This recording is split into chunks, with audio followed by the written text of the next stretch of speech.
Prazer, meu nome é Edmar Santos, eu sou médico cardiologista aqui da Luisilana Serviços Médicos e vamos dedicar o nosso programa de hoje sobre dislipidemia ou a doença do colesterol. A maioria das pessoas entende que o colesterol é uma gordura e que ela transitoriamente se encontra elevada no corpo às custas de uma dieta errada. Isso é um conceito equivocado. Na realidade, 70% do nosso colesterol ele é sintetizado, fabricado no fígado e 30% ele é o que comemos, ele é absorvido no intestino. Logo, a maior parte, a imensa maioria das pessoas tem colesterol alto em função de fatores genéticos, ou seja, o fígado produzindo em demasia.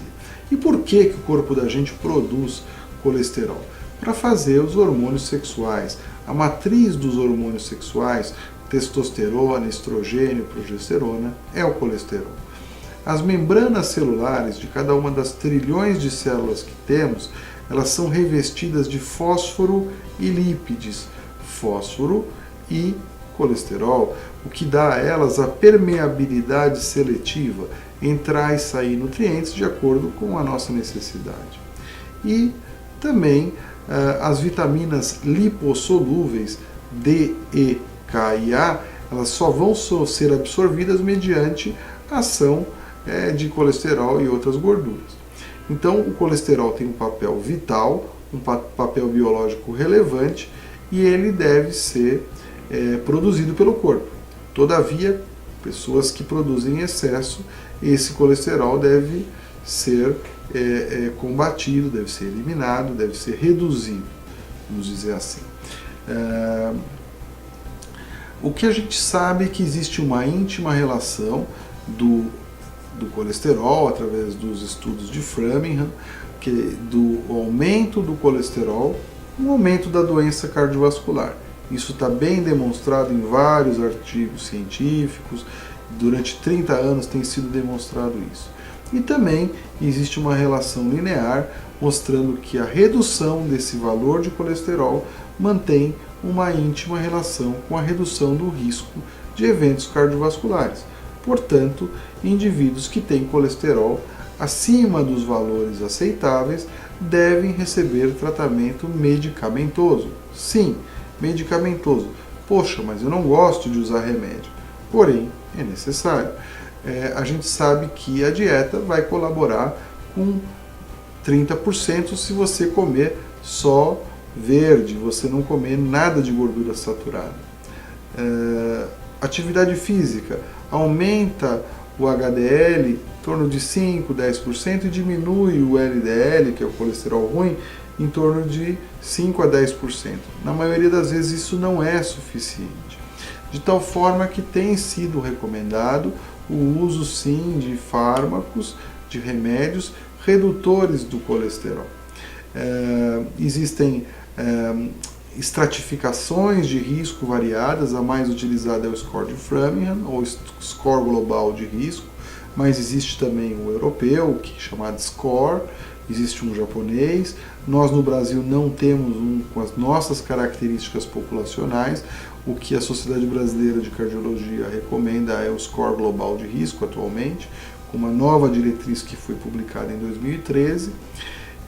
Todavia, existe uma certeza que alguns grupos de pacientes devem sim receber tratamento, que foram colocados aqui nessa última diretriz de aproximadamente 20 dias atrás, que os 4 grupos de pacientes que se beneficiam do uso dos remédios para colesterol. Pacientes que já sofreram doença arterial coronariana, que têm angina de peito, que já tiveram infarto, que fizeram angioplastia, que operaram o coração, que já tiveram um acidente vascular cerebral, ataque isquêmico transitório ou obstrução arterial periférica. Nesse grupo, a redução do colesterol deve ser no mínimo de 50%. Indivíduos com elevação do colesterol ruim acima de 190 esse grupo também deve ser tratado de uma forma bastante agressiva, pelo menos 50% de queda dos níveis de LDL. Indivíduos entre 40 e 75 anos de idade com diabetes e que se encontram com LDL entre 70 e 189, mas sem doença cardiovascular. Nesses aqui, se eles tiverem menos do que 7,5% de risco, o tratamento deve ter como meta baixar de 20 a 30% o colesterol ruim, enquanto que se ele tiver acima de 7,5% de risco, deve ser atingida a meta de 50% de redução do LDL. Em indivíduos sem doença cardiovascular estabelecida ou diabetes, entre 40 e 75 anos de idade, com colesterol ruim entre 70 e 189 e que tem um risco pelo score de Framingham maior do que 7,5% de risco, esses indivíduos devem abaixar o seu nível de colesterol ruim em torno de 30%. Então isso está bem estabelecido, é a nova diretriz americana de cardiologia, no que tange a prevenção em relação ao colesterol, e que deve ser seguida, não é?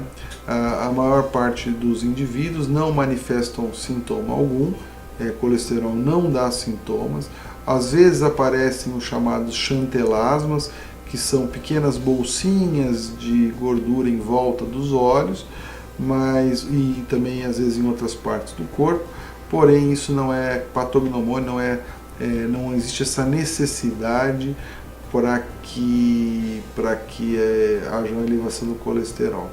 Em geral tem aspectos familiares dessa enfermidade, sim, não é uma situação transitória, chamada de dislipidemia, que ela se encontra no Código Internacional de Doenças, o chamado CID-10, portanto não é uma situação transitória, e o tratamento deve ser contínuo, não é um tratamento para 3 ou 4 meses e abandonado, é um tratamento que se inicia e vai para o resto da vida. A maior parte das pessoas resistem a essa ideia, né, do uso do remédio, porque elas não manifestam sintomas. Realmente, como o colesterol não dá sintomas, as pessoas relutam em tomar medicamentos, porém, nos grupos bem orientados e que se obedecem às diretrizes e às evidências científicas mais robustas, esses pacientes podem sim se beneficiar bastante desse tipo de tratamento. Meu nome é Edmar Santos e espero que você continue assistindo nossos programas. Um grande abraço.